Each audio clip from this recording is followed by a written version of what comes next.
नमस्कार साथियों, आज हम पढ़ेंगे इतिहास खंड का चैप्टर 2 व्यापार से साम्राज्य तक कंपनी की सत्ता स्थापित होती है।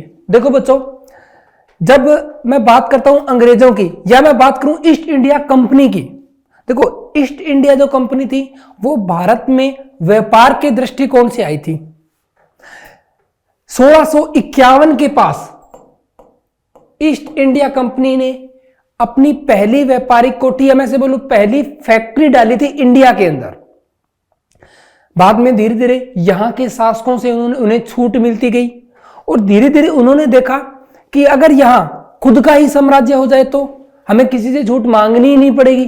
तो ये सब दृष्टिकोण को आगे बढ़ाते हुए, इन सब विचारों को आगे बढ़ाते हुए जो कंपनी थी वो अपने व्यापारिक दृष्टिकोण से आगे बढ़ते हुए सत्ता की तरफ स्थानांतरित हुई। तो अब व्यापार से सत्ता की तरफ जाते समय उनके बीच में बहुत सी रुकावटें आई, उनको बहुत से आंदोलनों का सामना करना पड़ा या उनके बीच में क्या क्या कार्यवाही हुई, उन सभी कार्यवाहियों का जिक्र अपने इस अध्याय के अंदर करेंगे। तो देखते हैं, सबसे पहले बात करें, देखो अगर मैं बात करूं मुगल बादशाहों की, जो सबसे शक्तिशाली मुगल बादशाह थे या जो अंतिम सबसे शक्तिशाली मुगल बादशाह थे वो थे बादशाह औरंगजेब। मुगल बादशाह औरंगजेब आखिरी शक्तिशाली बादशाह थे। अब देखो हुआ क्या, औरंगजेब से जो अंग्रेज थे कुछ छूट हासिल करने में कामयाब हुए। अब औरंगजेब के मरने के बाद दूसरे मुगल शासक आए धीरे धीरे, पर वो उतने शक्तिशाली साबित नहीं हुए और धीरे धीरे अंग्रेजों के सामने घुटने टेकते गए, जैसा कि अपने इस अध्याय में पढ़ेंगे। अगर औरंगजेब की बात करूं तो उन्होंने वर्तमान भारत के एक बहुत बड़े हिस्से पर नियंत्रण स्थापित कर लिया था। 1707 में उनकी मृत्यु के बाद बहुत सारे मुगल सूबेदार और बड़े बड़े जमींदार अपनी ताकत दिखाने लगे थे। जैसे बच्चों, जो मुगल थे उनका साम्राज्य दिल्ली से चलता था। जैसे ही औरंगजेब की मृत्यु हुई तो औरंगजेब की मृत्यु के बाद सबसे पहले मराठाओं का वर्चस्व हुआ। मराठाओं ने अपने आप को अधीनता से अलग कर लिया। ऐसे ही बंगाल, मैसूर, ये धीरे धीरे राज्य अलग होते गए और इन्होंने अपनी सत्ता बनाना प्रारंभ कर दिया। हैदराबाद हुआ, ये सब अपने अपने वर्चस्व दिखाना स्टार्ट कर दिया, दिखाना प्रारंभ कर दिया। पर जब तक औरंगजेब थे तब तक ये सभी के सभी औरंगजेब के अधीन ही आते थे। पर अब उतने शक्तिशाली राजा नहीं रहे थे और ये धीरे धीरे अपने आप को क्या करते गए, स्वतंत्र घोषित करते गए। तो यहां देखो कि उन्होंने अपनी क्षेत्रीय रियासतें कायम कर ली थी। जैसे जैसे विभिन्न भागों में ताकतवर क्षेत्रीय रियासतें सामने आने लगी, दिल्ली अधिक दिनों तक प्रभावी केंद्र के रूप में नहीं रह सकी थी। 18वीं सदी के उत्तरार्ध तक राजनीतिक क्षितिज पर अंग्रेजों के रूप में एक नई ताकत उभरने लगी थी। जैसा कि बच्चों मैंने आपको बताया कि लगभग 1600 के आसपास जो अंग्रेज थे या जो ईस्ट इंडिया कंपनी थी वो भारत में आ गई थी। उन्होंने प्रारंभ में औरंगजेब से, जहांगीर से कुछ छूट प्राप्त की थी और उन छूट को आगे बढ़ाते बढ़ाते उन्होंने अपना व्यापार प्रारंभ किया था। वो लगातार मुगलों को इस छूट के प्रति जो अनुदान तय था वो अनुदान देते थे। पर अब जैसे जैसे मुगलों की ताकत कम होती जा रही थी, अंग्रेजों ने भी उनको लगान देना या जो अनुभाग तय हुआ था उसे देना क्या कर दिया था, कम कर दिया था। अब धीरे धीरे अंग्रेज जो थे उनके हाथ में वास्तविक शक्तियां आना प्रारंभ हो गई थी, जो कि हम इस अध्याय के अंदर आगे देखेंगे कि उन्होंने वास्तविक शक्तियों को अपनाने के लिए या वास्तविक शक्तियां उनके हाथ में आने के लिए किन किन प्रयासों से गुजरना पड़ा, कौन कौन से युद्धों से गुजरना पड़ा, उन सभी का जिक्र अपने इस अध्याय के अंदर करेंगे। यहां देखो बच्चों, ये जो कैप्टन हडसन है, कैप्टन हडसन ये है बहादुर शाह जफर। अब देखो हुआ क्या था बच्चों, जो मुगलों के अंतिम जो राजा थे वो थे बहादुर शाह जफर, जो कि आपको दिखाई दे रहे हैं। देखो काफी बुजुर्ग थे और 1857 की क्रांति में भाग लेने के कारण, देखो 1857 की क्रांति का दमन अंग्रेजों ने कर दिया था। अब इसके बाद उस क्रांति के अंदर जो नेता थे वो थे बहादुर शाह जफर। तो अंग्रेजों ने इन्हें पकड़कर रंगून जेल में भेज दिया था और वही उनकी क्या हुई थी, मृत्यु हुई थी। तो ये जो छाया चित्र है उसी चीज को दर्शा रहा है कि कैसे अंग्रेजों ने मुगल बादशाहों को भी क्या कर लिया था, अपनी कैद में या अपनी गिरफ्त में कर लिया था। आगे देखते हैं, पूर्व में ईस्ट इंडिया कंपनी का आना। अब देखो बच्चों, जो एशिया महाद्वीप था वो यूरोप के पूर्व में आता है। तो जितने भी यूरोपीय देश थे, जिनके अंदर डच भी आएंगे, फ्रेंच भी आएंगे, पुर्तगाली भी आएंगे, अंग्रेज भी आएंगे, तो ये जो सब थे सारे के सारे कहीं ना कहीं भारत में अपना व्यापार करना चाहते थे। तो इन सब को शुरुआत जो है, इनको शुरुआत देने वाले थे वास्को डी गामा, जो कि एक पुर्तगाली थे। और 1498 के अंदर उन्होंने, अगर मैं बात करूं 1498 में उन्होंने यूरोप से भारत तक के समुद्री रास्ते की खोज की थी, जिसे कैप ऑफ गुड होप भी कहा जाता है, कैप ऑफ गुड होप। और इस रास्ते की खोज की थी वास्को डी गामा ने। किसने की थी?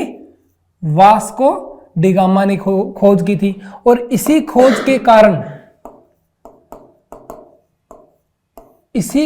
के कारण वास्को डी गामा को भारत की खोज का श्रेय भी दिया जाता है। देखो, भारत की खोज की श्रेय से मतलब है समुद्री रास्ते की खोज, जो कि 1498 में पुर्तगालियों ने प्रारंभ की। अब इसके बाद डच आए, जो अंग्रेज थे, अंग्रेज यानी कि ईस्ट इंडिया जो कंपनी थी, 1600 ईस्वी में कंपनी की स्थापना हो गई। अंग्रेज कब पहुंचे? 1600 ईस्वी के पास। जबकि वास्को डी गामा जो पुर्तगाली थे वो कब आ गए थे? 1498 में आ गए थे। इंग्लैंड की महारानी एलिजाबेथ प्रथम ने पूर्वी देशों का मतलब है एशियाई देश, पूर्वी देशों के साथ व्यापार करने का चार्टर या इजाजतनामा दिया। देखो, कंपनी जो थी, कंपनी महारानी एलिजाबेथ से पूर्व के देशों यानी कि एशिया यानी कि भारत से या भारत में व्यापार करने का एकाधिकार प्राप्त कर आई थी। आगे देखते हैं। 1498, जैसे कि मैंने अभी आपको बताया कि 1498 में पुर्तगाली यात्री वास्को डी गामा भारत में कालीकट, जिसे अब केरल भी कहते हैं, बंदरगाह यानी कि केरल पहुंचा, केरल के बंदरगाह पर पहुंचा। और 17वीं शताब्दी की शुरुआत तक पुर्तगाली यानी कि 1600 से पहले तक पुर्तगाली, अंग्रेज, डच, फ्रांसीसी व्यापारी भारत की ओर आए। इन सब के बाद अंग्रेज आए थे। देखो, अंग्रेजों से पहले ऐसा नहीं है कि कोई पहले ही व्यक्ति थे जो अंग्रेज ही थे जो यूरोपीय देशों से भारत के अंदर आए। उनसे पहले भी डच थे, पुर्तगाली थे, फ्रेंच थे, ये अंग्रेजों से भी पहले यहां आकर बसे थे। यूरोपीय बाजारों में भारतीय सामान की भारी मांग थी। भारत से निर्यातित वस्तुएं, अगर मैं निर्यातित वस्तुओं की बात करें कि जो अंग्रेज थे वो भारत से किन वस्तुओं का निर्यात करते थे, तो बारीक सूती वस्त्र, रेशमी वस्त्र, काली मिर्च, लौंग, इलायची, दालचीनी इत्यादि। इन सब चीजों का जो अंग्रेज थे, या मैं बोलूं कि जो व्यापारिक दृष्टिकोण था वो मेनली इन्हीं चीजों के ऊपर केंद्रित था। वो जो व्यापार करते थे उसमें लौंग आ गया, इलायची आ गई। अगर कपड़े की बात करूं तो वस्त्र आ गए अलग अलग प्रकार के, जैसे कि सूती वस्त्र, रेशमी वस्त्र आदि। आगे देखते हैं। यूरोपीय कंपनियों के बीच बढ़ती प्रतिस्पर्धा, वस्तुओं की कीमत बढ़ना तथा घटता मुनाफा। अब देखो बच्चों, जैसे अगर अपने एक उदाहरण से समझें, जैसे आपके मोहल्ले के अंदर 2 कपड़े की दुकानें हैं। अब आप एक दुकानदार के पास गए, उसने कोई कमीज आपको 500 रुपए की लगाई। अब जो दूसरा दुकानदार है उसने आपको बोला कि मैं आपको 400 की यही कमीज दूंगा, तो आप किसके पास जाओगे? तो 400 की देगा। जब वो 400 की दे रहा है और मान लो पहले वाले ने कह दिया कि मैं आपको 300 की दूंगा, तो ये होती बच्चों प्रतिस्पर्धा। अगर एक ही कंपनी होती तो कोई प्रतिस्पर्धा नहीं होती। अब बहुत सारी यूरोपीय कंपनियां आना स्टार्ट होगी तो उनके बीच प्रतिस्पर्धा बढ़ना स्टार्ट होगी। हर एक व्यक्ति अपना अपना व्यापार करना चाहता था, हर एक कंपनी अपना व्यापार करना चाहती थी। तो इस प्रतिस्पर्धा की लड़ाई स्टार्ट होगी कि यह व्यापार कौन सी कंपनी करेगी, किस कंपनी के अधीन व्यापार किया जाएगा। तो उन सब चीजों को यहां देखेंगे अपने। तो अब कंपनियां अपने अपना व्यापार स्थापित करना चाहती थी, तो इस बीच में क्या हुआ, कंपनियों की आपस में लड़ाइयां होना प्रारंभ हो गई। अंग्रेजों को मौका मिलता तो वो फ्रांसीसियों के जहाज डुबो देते, फ्रांसीसियों को मौका मिलता तो वो अंग्रेजों की कंपनियों को लूट लेते, उनको मना कर देते, उनके व्यापार के दृष्टिकोण को खत्म कर देते। मतलब ये भीतर ही भीतर कहीं ना कहीं लड़ाइयां प्रारंभ हो गई थी। तो अब क्या हुआ, किलेबंदी होना प्रारंभ हुई। कंपनी द्वारा अपनी बस्तियों की किलेबंदी करना तथा स्थानीय शासकों के साथ टकराव। अब देखो होता क्या बच्चों, मान लो आप किसी शासक के अधीन हो और शासक के अधीन रहते हुए आपने अपने किले का निर्माण किया, उसकी किलेबंदी की, उसकी सुरक्षा कर रहे हैं, तो कहीं ना कहीं ये बगावत के बिगुल की तरह लग रहा है। तो जो वहां के जो लोकल जो शासक थे उन्हें कहीं ना कहीं ये महसूस होना प्रारंभ हो गया था कि अंग्रेज वास्तविक सत्ता प्राप्त करना चाहते हैं और वो कहीं ना कहीं अपने आप को क्या कर रहे हैं, और भी मजबूत कर रहे हैं। तो ये सब संदेश स्टार्ट हुई और वहीं से जो शासक थे, जो अंग्रेज थे, उनके बीच में कहीं ना कहीं टकराव होना प्रारंभ हुए। शासकों के ध्यान में ये बातें आना प्रारंभ हुई कि कैसे अंग्रेजों को रोका जाए, कैसे नहीं रोका जाए। तो इन्हीं चीजों के बारे में देखते हैं। अगर मैं बात करूं पहली इंग्लिश कंपनी की, तो पहली इंग्लिश फैक्ट्री 1651 में हुगली नदी यानी कि कलकत्ता के किनारे बंगाल में स्थापित हुई। कंपनी ने मुगल बादशाह औरंगजेब से शुल्क मुक्त व्यापार करने का शाही फरमान जारी करवाया। यहां देखो, एक अंग्रेज थे टॉमस मुनेरो, वो जाकर मिले थे औरंगजेब से और औरंगजेब से अपनी कंपनी के लिए छूट, या मैं ऐसे बोलूं कि फरमान, छूट का फरमान, शाही फरमान जारी करवाने में कामयाब हुए थे। आगे देखते हैं। व्यापार से युद्धों तक, कि कैसे कंपनी व्यापार से अनेक नवाबों के साथ युद्धों तक पहुंची। क्या जरूरत पड़ी कि कंपनी यानी कि अंग्रेजों को वहां के लोकल शासकों से युद्ध करना पड़ा, उन सब चीजों के बारे में अपने यहां देखेंगे। कंपनी का बंगाल के नवाबों के साथ टकराव। देखो, जैसे ही औरंगजेब की मृत्यु होगी, औरंगजेब की मृत्यु के बाद बंगाल एक समृद्ध राज्य था जो अपने आप को स्वतंत्र घोषित कर चुका था। उस समय यहां राज था अलीवर्दी खान का, और अलीवर्दी खान के मरने के पश्चात वहां राज आया सिराजुद्दौला का। सिराजुद्दौला का जो टकराव था वो सर्वप्रथम हुआ था अंग्रेजों के साथ। तो उसी सब चीजों के बारे में यहां बताया गया है। देखते हैं कि बंगाल नवाब मुर्शिद कुली खान की मृत्यु के बाद अलीवर्दी खान और उसके बाद सिराजुद्दौला बंगाल के नवाब बने। ये सभी शक्तिशाली नवाब थे।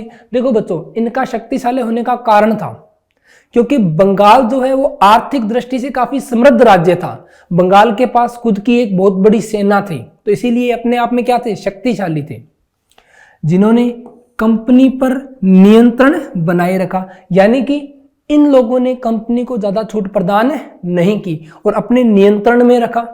आगे देखते हैं। प्लासी का युद्ध। देखो बच्चों, इन्हीं सभी कारणों के कारण जो व्यापार था वो युद्ध तक पहुंचा, क्योंकि जो नवाब थे वो इनको छूट प्रदान नहीं कर रहे थे और जो अंग्रेज थे उनको छूट चाहिए थी। तो अब इसी बीच टकराव जो था वो बढ़ गया और उस टकराव ने रूप लिया प्लासी का युद्ध, यानी कि प्लासी के युद्ध के रूप में लिया। और प्लासी का जो युद्ध था बच्चों, ये 1756 में हुआ और इसके अंदर प्लासी का युद्ध 1757 में हुआ। प्लासी का युद्ध 1757 में हुआ और ये युद्ध रॉबर्ट क्लाइव, एक अंग्रेज अधिकारी थे, रॉबर्ट क्लाइव और सिराजुद्दौला के बीच हुआ। रॉबर्ट क्लाइव और सिराजुद्दौला के बीच में हुआ। इस युद्ध के अंदर जो सिराजुद्दौला थे उनकी सेना काफी बड़ी थी और उनकी जीत भी तय थी, पर इसी युद्ध के अंदर उन्हीं के एक सेनापति मीर जाफर ने देशद्रोह कर दिया। देशद्रोह का मतलब है कि मीर जाफर जो था ये जाकर मिल गया अंग्रेजों से, क्योंकि अंग्रेजों ने इसे वादा किया कि हम जैसे ही यहां जीतेंगे, जैसे ही सिराजुद्दौला के राज को खत्म करेंगे, हम वहां का नवाब आपको घोषित करेंगे। और इसी लालच के अंदर आकर मीर जाफर ने बीच युद्ध के अंदर सिराजुद्दौला को छोड़ दिया और अंग्रेजों के साथ चला गया। और इसी देशद्रोह के कारण जो सिराजुद्दौला थे वो इस युद्ध में हार गए। और जैसे ही युद्ध में हारे तो अगला जो, जैसा कि अंग्रेजों ने वादा किया था, उसके हिसाब से मीर जाफर को वहां का नवाब बनाया गया। क्योंकि देखो, अंग्रेज चाहते थे कि कोई एक ऐसा नवाब बने जो उनकी उंगलियों पे काम करे, यानी कि कठपुतली की तरह रहे, जो अंग्रेजों ने कह दिया वो करे। अब मीर जाफर को अंग्रेजों ने खुद बनाया था, मतलब मीर जाफर उनके इशारों पे काम करने वाला एक नवाब था। पर इसकी भी खुद आत्मसम्मान था।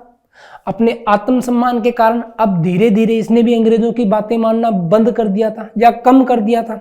अंग्रेजों को ये बात पता चली तो बाद में क्या किया, अंग्रेजों ने इस मीर जाफर को हटाकर इसकी जगह मीर कासिम को मीर जाफर को हटाकर इसकी जगह मीर कासिम को वहां का नवाब बना दिया। मीर कासिम जो था वो काफी चतुर था। उसने क्या किया, सबसे पहले मीर कासिम ने अपनी राजधानी का स्थानांतरण किया। अपनी राजधानी को ढाका से मुर्शिदाबाद में ले गया, यानी कि अंग्रेजों की तह से थोड़ा दूर लेके गया, ताकि वहां से कंट्रोल करना आसान हो, यानी कि अंग्रेजों की बिल्कुल छत्र छाया में नहीं रहा। अब धीरे धीरे पता चला, अंग्रेजों के सामने एक और नई समस्या खड़ी हुई। अंग्रेजों को पता चल चुका था कि ये जो मीर कासिम है ये तो मीर जाफर से भी खतरनाक साबित हो रहा है हमारे लिए। तो तब जाकर एक और युद्ध हुआ जिसको कहते हैं बक्सर का युद्ध, और वो हुआ था अंग्रेजों और मीर कासिम के बीच। और इस युद्ध के परिणाम स्वरूप अंग्रेज जीत गए, और अब जो अंग्रेज थे वो वास्तविक संस्थापक बन चुके थे बंगाल के, जो कि एक बहुत बड़ी प्रेसिडेंसी थी। जैसा कि इसमें बताया गया, देखते हैं कि 1756 में अलीवर्दी खान की मृत्यु के बाद सिराजुद्दौला बंगाल के नवाब बने, और 1757 में रॉबर्ट क्लाइव, जैसा कि मैंने आपको बताया, प्लासी के मैदान में सिराजुद्दौला के खिलाफ कंपनी की सेना का नेतृत्व किया। नवाब सिराजुद्दौला की हार का एक बड़ा कारण उसके सेनापतियों में से एक सेनापति मीर जाफर की कारगुजारियां भी थी। जैसा कि मैंने आपको बताया कि मीर जाफर ने देशद्रोह कर लिया था। बीच युद्ध के अंदर सिराजुद्दौला को छोड़ किसके साथ जाकर मिल गया था? रॉबर्ट क्लाइव के साथ। क्यों मिला था? नवाब बनने के सपने देखते हुए या नवाब बनने के लालच में। मीर जाफर की टुकड़ियों ने इस युद्ध में हिस्सा नहीं लिया। रॉबर्ट क्लाइव ने यह कहकर उसे अपने साथ मिला लिया था कि सिराजुद्दौला को हटाकर मीर जाफर को नवाब बना दिया जाएगा, क्योंकि अंग्रेज क्या चाहते थे, उनके हाथों की कठपुतली जो रहे ऐसा नवाब बने। क्योंकि देखो यहां भी अंग्रेजों की मंशा राज करने की नहीं थी, हम देख सकते हैं। अगर उन्हें यहां राज ही करना होता तो वो खुद का यहां पे खुद राज कर सकते थे, खुद के दीवान घोषित कर सकते थे, पर अंग्रेजों ने ऐसा नहीं किया, क्योंकि अंग्रेजों का अभी भी राज के अंदर दिलचस्पी नहीं थी। उनका अभी भी दृष्टिकोण सिर्फ और सिर्फ व्यापार ही था। वो ज्यादा से ज्यादा व्यापार करना चाहते थे। आगे देखते हैं, भारत में कंपनी का शासन विस्तार। 1765 में मुगल सम्राट ने कंपनी को ही बंगाल प्रांत का दीवान नियुक्त कर दिया। अब देखो हुआ क्या बच्चों, जैसा कि मैंने आपको भी बताया, 1764 के अंदर हुआ था बक्सर का युद्ध। 1764 में हुआ था बक्सर का युद्ध, जो किसके बीच में हुआ था? रॉबर्ट क्लाइव और मीर कासिम के बीच में हुआ था। अब इस युद्ध में मीर कासिम की हार हुई और ये मारा गया। इसके बाद दोबारा राजा बनाया गया था मीर जाफर को, यानी कि दोबारा जो नवाब था वो मीर जाफर को बनाया गया, और अगले ही साल मीर जाफर की भी मृत्यु होगी। तो अब जो था ना, अब जो अंग्रेज थे, अब अंग्रेज वास्तविक संस्थापक बन गए थे। अब अंग्रेजों ने किसी को वहां का नवाब नहीं बनाया और खुद को वहां का क्या कर दिया? नवाब घोषित कर दिया। और यह काम किसने किया? मुगल सम्राट ने वहां का क्या कर दिया? उनको दीवान घोषित कर दिया। यानी कि अब पूरा जो बंगाल था अंग्रेजों के अधीन था। वहां के जितने भी राजकीय काम थे, जितने भी आर्थिक काम थे, राजनीतिक काम थे, सब किसके हाथ में आ चुके थे? अंग्रेजों के हाथ में आ चुके थे। यानी कि उनके मुंह सत्ता का लालच लग चुका था, क्योंकि उन्होंने देखा कि जैसे ही बंगाल उनके हाथ में आया, अब उन्हें निर्यात के लिए यूरोप से सोना चांदी नहीं लेकर आना पड़ रहा था। वो यहीं पर कमाई करके यहीं से सामान को खरीद पा रहे थे। तो ये उनके लिए बहुत अच्छा साबित हुआ। तो अब यहां से उनका सत्ता का जो लालच था वो धीरे धीरे बढ़ता गया। भारतीय रियासतों का अधिग्रहण करने से पहले कंपनी ने राजनीतिक, आर्थिक और कूटनीतिक साधनों का इस्तेमाल किया। देखो कंपनी जो थी ना, वो सीधा युद्ध करने से हमेशा बचती थी। वो कोई ना कोई नीतियां निकालती थी कि कैसे न कैसे करके युद्ध से बचा भी जाए और उनको जो दूसरे जो शासक थे उनकी भूमियों का अधिग्रहण भी किया जाए। अब इसके अंदर जैसे कि स्थानीय शासकों के साथ सहायक संधि। देखो एक वायसराय थे लॉर्ड वेलेजली, उन्होंने एक सहायक संधि स्टार्ट की। सहायक संधि का मतलब होता था कि अगर कोई राजा अंग्रेजों की ये सहायक संधि को मान लेता है तो उस राजा की जो भी सुरक्षा की जो जिम्मेदारी थी अब वो अंग्रेजों की थी। यानी कि वो राजा खुद की सेना नहीं रख पाता था। हाँ, वो वहां राज कर सकता था, उसको राज करने की मनाही नहीं थी, पर वो किसी के साथ संबंध नहीं बना सकता था। जैसे आपने बोलते ना विदेशों के साथ संबंध, तो वैसा नहीं कर सकता था, विदेशों के साथ संबंध नहीं बना सकता था। दूसरा, अगर मैं बात करूं तो वहां की जितनी भी जो सुरक्षा व्यवस्था थी वो सारी अंग्रेजों के हाथ आ गई थी और अंग्रेज इस सुरक्षा व्यवस्था के बदले उनसे कर भी उठाया करते थे। अब बहुत से शासक ऐसे थे जो कर नहीं दे पाते थे और नहीं दे पाने के कारण अंग्रेज उनकी भूमि को हड़प लेते थे, जैसा कि हैदराबाद के साथ भी हुआ था। जैसे लॉर्ड वेलेजेली ने 1801 में अवध के नवाब को अपना आधा राज्य कंपनी को सौंपने हेतु बाध्य किया था। ये वैसी ही कहानी जैसे मैंने आपको बताया कि हैदराबाद ने सहायक संधि स्वीकार कर ली थी। अब सहायक संधि स्वीकार कर ली, इसका मतलब वहां उनके पास खुद की कोई सेना नहीं होगी, उनकी सुरक्षा व्यवस्था कौन देखेगा? अंग्रेज देखेंगे। अब अंग्रेज इसके लिए, उनकी सुरक्षा व्यवस्था के लिए उनसे कुछ पैसे लेते थे, ऐसे मान के चलें अपने। अब वो पैसे देने में जो अवध की जो शासक थे वो कामयाब नहीं हुए या वो पैसा नहीं चुका पाए, तो इसके अवध में अंग्रेजों ने उनसे भूमि मांगी और लगभग आधा अवध इसी तरीके से अंग्रेजों के हाथ में आ गया, यानी कि बिना युद्ध किए हाथ में आ गया। आगे देखते हैं टीपू सुल्तान। अब मैं बात करता हूं टीपू सुल्तान की, जिन्हें शेर मैसूर भी कहा जाता है। टीपू सुल्तान, देखो मैसूर जो है बच्चों ये कर्नाटक राज्य में पड़ता है। अगर आज की मैं बात करूं तो आज के कर्नाटक राज्य में आता है मैसूर। अब मैं टीपू सुल्तान की बात करता हूं। इनसे पहले इनके पिता हैदर अली, शासनकाल था इनका 1761 से 1782 और उनके विख्यात पुत्र टीपू सुल्तान, इनका शासनकाल था 1782 से 1799। जैसे शक्तिशाली शासकों के नेतृत्व में मैसूर काफी ताकतवर हो चुका था। मालाबार तट, जो कर्नाटक का जो तट है बच्चों से मालाबार तट कहा जाता है, कर्नाटक तट पर होने वाला व्यापार मैसूर रियासत के नियंत्रण में था, जहां से कंपनी काली मिर्च और इलायची खरीदती थी।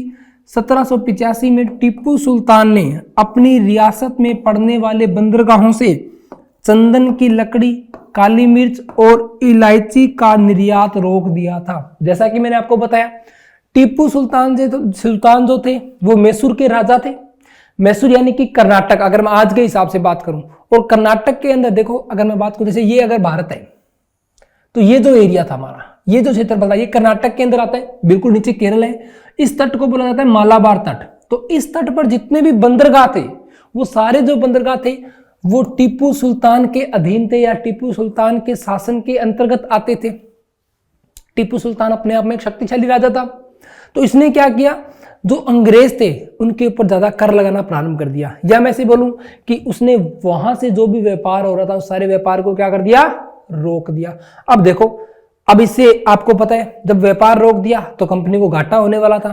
अब कंपनी का घाटा होगा तो युद्ध भी होंगे, तो उसी तरह इनके आगे जो युद्ध हुए उनकी बातें करेंगे अपने।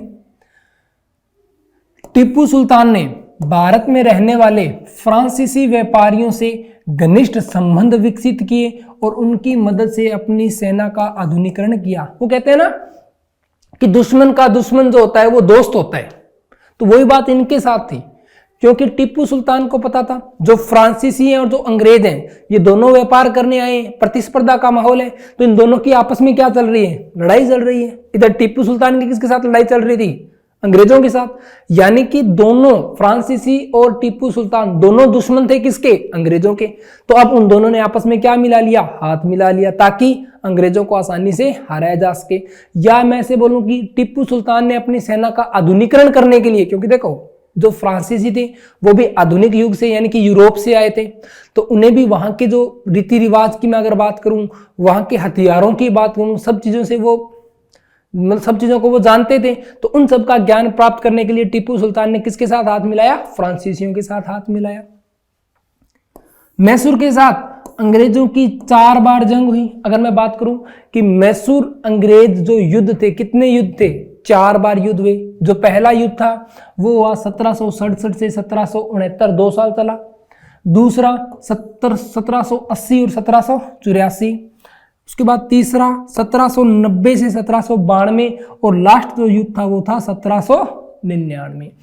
इन युद्धों के अंदर अलग अलग संधियां हुई, जैसे कि मंगलोर की संधि, श्रीरंगपट्टनम की संधि, ये कुछ संधियां थी जो अलग अलग युद्धों के दौरान हुई। अगर मैं बात करूं कि श्रीरंगपट्टनम की आखिरी जंग में कंपनी को सफलता मिली, यानी कि इससे पहले जो 3 युद्ध हुए थे वहां कंपनी जीत नहीं पाई थी। जो आखिरी युद्ध था, क्योंकि 1799 के अंदर टीपू सुल्तान की मौत हो गई, तो उसी युद्ध को बोला जाता है कि अंग्रेजों ने जीता था।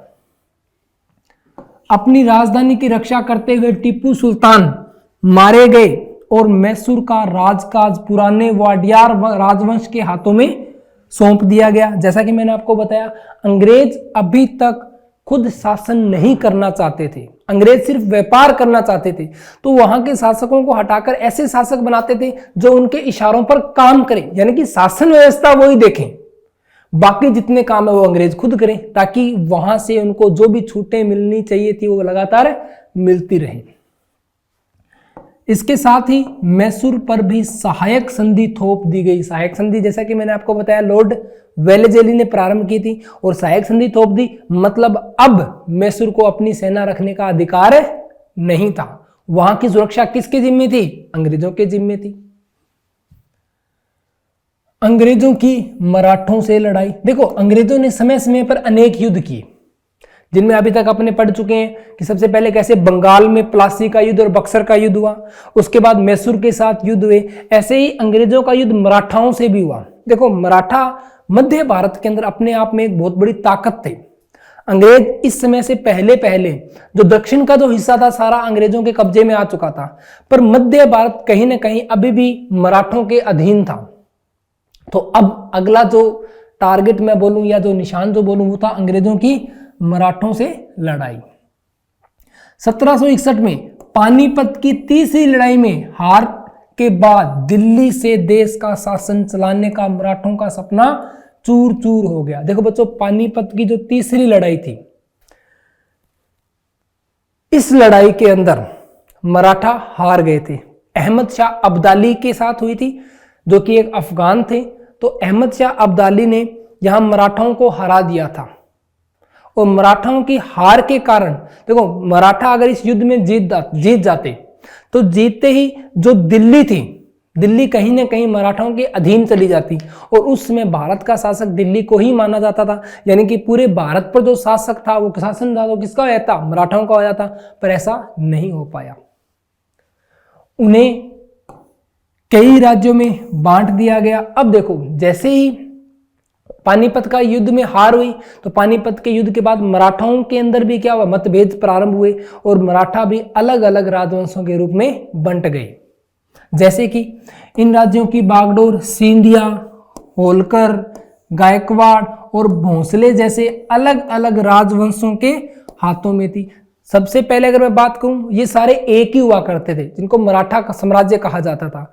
अब धीरे धीरे ये सारे अलग हो गए। अभी भी ये सभी एक ही मंत्रिमंडल के अधीन कार्य करते थे, और उस मंत्रिमंडल का जो प्रमुख था उसे पेशवा बोला जाता था। ये सारे सरदार एक पेशवा, जो कि सर्वोच्च मंत्री था इन सभी के ऊपर, के अंतर्गत एक कन्फेडरेंसी यानी कि राज्य मंडल के सदस्य थे। पेशवा इस राज्य मंडल का सैनिक और प्रशासकीय प्रमुख होता था और पुणे में रहता था। महादजी सिंधिया और नाना फडणवीस 18वीं सदी के आखिर के 2 प्रसिद्ध मराठा योद्धा और राजनीतिज्ञ थे। इसके बाद यहां पर जो हस्तक्षेप था वो अंग्रेजों का प्रारंभ हो गया था। अब मैं बात करूं विलय नीति। देखो, जैसा कि मैंने आपको बताया, अंग्रेज सीधा युद्ध करने से हमेशा कतराते थे, तो इन्होंने समय समय पर अलग अलग प्रकार की रीतियां अपनाई। तो इनमें से एक है विलय नीति, या इसे हड़प नीति भी कहा जाता है। विलय नीति, या इसे क्या कहा जाता है? हड़प नीति, डॉक्ट्रिन ऑफ लैप्स। यानी कि ये जो नीति थी ये स्टार्ट की थी डलहौजी ने, लॉर्ड डलहौजी ने। इस नीति का मतलब क्या था? इस नीति का मतलब था, अगर किसी शासक के पास कोई उत्तराधिकारी नहीं है, यानी कि उसका खुद का कोई पुत्र नहीं है, तो उस राज्य का जो शासन है वो सीधा किसके हाथ में चला जाएगा? अंग्रेजों के हाथ में चला जाएगा। हाँ, जिस राजा के या जिस शासक के पुत्र हैं, यानी कि उत्तराधिकारी हैं, वो अपना राज्य संभाल सकते हैं। तो यहां इस नीति के चलते कई जो राज्य, झांसी जैसे कई संपन्न राज्य जिनके पास अपना उत्तराधिकारी नहीं था, वो कहीं ना कहीं सीधे के सीधे किसके पास आ गए, या किसके अधीन आ गए? अंग्रेजों के अधीन आ गए। तो यही थी विलय नीति या हड़प नीति। अब देखते हैं इसके अंदर अधिग्रहण की आखिरी लहर 1848 से 1856, अगर मैं विलय नीति या राज्य हड़प नीति की बात करूं तो ये स्टार्ट हुई थी 1848 से 1856। ये लॉर्ड डलहौजी के काल में हुई थी। के बीच गवर्नर जनरल बने लॉर्ड डलहौजी के शासनकाल में चली। लॉर्ड डलहौजी ने एक नई नीति अपनाई जिसे विलय नीति का नाम दिया गया, या इसे क्या कहते हैं, राज्य हड़प नीति। यह सिद्धांत इस तर्क पर आधारित था कि अगर किसी शासक की मृत्यु हो जाती है और उसका कोई पुरुष वारिस नहीं है तो उसकी रियासत हड़प कर ली जाएगी, यानी कंपनी के भूभाग का हिस्सा बन जाएगी। जैसा कि मैंने आपको बताया कि अगर किसी शासक के पास उत्तराधिकारी नहीं है तो कहीं ना कहीं वो जो शासन है वो सीधा सीधा किसके अधीन चला जाएगा, अंग्रेजों के अधीन चला जाएगा। इस सिद्धांत के आधार पर एक के बाद एक कई रियासतें जैसे कि सतारा, संबलपुर, उदयपुर, नागपुर और झांसी अंग्रेजों के हाथों में चली गई। अब जब बाकी शासकों ने देखा कि ऐसा चल रहा है कि बिना युद्ध किए ही अंग्रेज अलग अलग राज्यों को हड़पते जा रहे हैं, तो अब कहीं ना कहीं उन राजाओं के जिनके उत्तराधिकारी नहीं थे अंदर ही अंदर ये डर सताने लगा कि कहीं एक न एक दिन अंग्रेज हमारे राज्य को भी हड़प लेंगे। तो अब इसके बाद या इस डर के कारण एक जो क्रांति, जो मैं कह सकता हूं एक क्रांति होना प्रारंभ हुई, या एक क्रांति की नीति बनना प्रारंभ हुई थी, जिसे अपने 1857 की क्रांति भी कहते हैं। आगे देखना, आखिरकार 1856 में कंपनी ने अवध को भी अपने नियंत्रण में ले लिया। जैसे कि मैंने आपको बताया, सतारा, झांसी, संबलपुर, उदयपुर, इनको लेने के बाद एक राज्य था अवध। अवध के पास उत्तराधिकारी तो था, तो अब उसको लेने का कारण जो कंपनी ने बताया या जो अंग्रेजों ने बताया वो था कुशासन। कंपनी ने अवध पर आरोप लगाया कि वहां का जो शासन है वो सही ढंग से नहीं चल रहा है, और ये आरोप लगाते हुए कंपनी ने अवध के ऊपर आक्रमण कर दिया और अवध को अपने अंदर मिला लिया। यानी कि बोला जाता है कि इन्होंने कौन सा तर्क दिया था, कुशासन का आरोप लगाया था, जो कि कोई तर्क नहीं था। इस बार अंग्रेजों ने एक नया तर्क दिया। उन्होंने कहा कि वे अवध की जनता को नवाब के कुशासन से आजाद कराने के लिए कर्तव्य से बंधे हुए हैं, इसलिए वे अवध पर कब्जा करने को मजबूर हैं। अपने प्रिय नवाब को जिस तरह से गद्दी से हटाया गया उसे देखकर लोगों में गुस्सा भड़क उठा और अवध के लोग भी 1857 के महान विद्रोह में शामिल हो गए। वास्तविकता में अवध के जो शासक थे वो बहुत ही शालीन थे, अपने आप में बहुत ही अच्छे शासक कहलाते थे वो, तो कुशासन का तो कोई मतलब ही नहीं था। यानी कि सिर्फ अवैध रूप से हड़पने के लिए कहीं ना कहीं आरोप प्रत्यारोप का काम स्टार्ट हुआ था।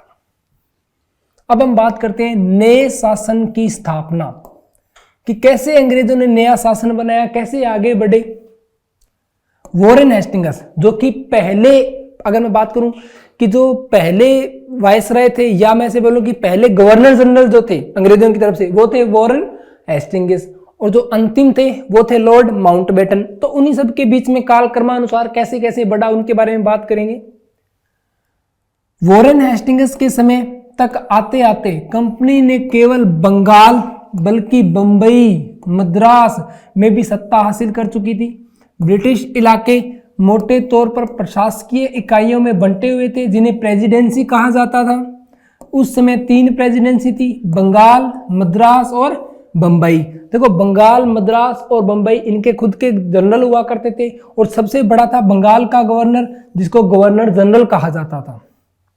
हर एक का एक शासन गवर्नर के पास होता था और सबसे ऊपर गवर्नर जनरल होता था। और ये गवर्नर जनरल जो था ना, इस बंगाल का जो गवर्नर होता था उसे क्या कहा जाता था, गवर्नर जनरल। और जो पहला गवर्नर जनरल बना था वो कौन बना था, वॉरेन हेस्टिंग्स बना था। 1772 से एक नई न्याय व्यवस्था, देखो लॉर्ड जो हेस्टिंग्स थे, इन्होंने एक न्यायपालिका की स्थापना की, या मैं से बोलूं कि इन्होंने बंगाल के अंदर एक न्यायपालिका या एक कोर्ट रूम या एक सुप्रीम कोर्ट मैं बोलूं की स्थापित की। इस व्यवस्था में प्रावधान किया गया कि हर जिले में 2 अदालतें होंगी, एक तो होती है फौजदारी अदालत और एक होती है दीवानी अदालत। देखो बेटा, फौजदारी जो अदालत होती है ना, इसका मतलब होता है किन्हीं 2 व्यक्तियों के बीच का मामला। यानी कि मान लो किसी की लड़ाई होगी, किसी के साथ युद्ध हो गया, लड़ाई होगी, तो 2 अलग अलग व्यक्तियों के बीच का कोई मामला है, तो ऐसे मामलों को बोला जाता है फौजदारी मामला। जबकि दीवानी मामला होता है किसी एक व्यक्ति का अधिकार का अगर कोई हनन हो रहा हो, जैसे मान लो मैं मेरी जमीन बेचना चाहता हूं पर मैं नहीं बेच पा रहा हूं, मुझे कोई रोक रहा है बेचने से, तो वो मेरा एक दीवानी मामला है। आगे बढ़ते हैं। 1773 के रेगुलेटिंग एक्ट। अब देखो बच्चों, कंपनी शासन चलाना चाहती थी, तो शासन चलाने के लिए कंपनी समय समय पर अलग अलग एक्ट लाती गई। उनमें से एक था 1773 का रेगुलेटिंग एक्ट, ताकि शासन को कितने अच्छे तरीके से चलाया जाए, इसकी व्यवस्था करने के लिए कंपनी समय समय पर अलग अलग एक्ट लाया करती थी। तो 1773 के रेगुलेटिंग एक्ट के तहत एक नए सर्वोच्च न्यायालय की स्थापना की गई। इस सर्वोच्च न्यायालय के अंदर जो पहले सर्वोच्च न्यायालय के अंदर जो पहले सर्वोच्च न्यायाधीश थे वो थे लॉर्ड इम्पे।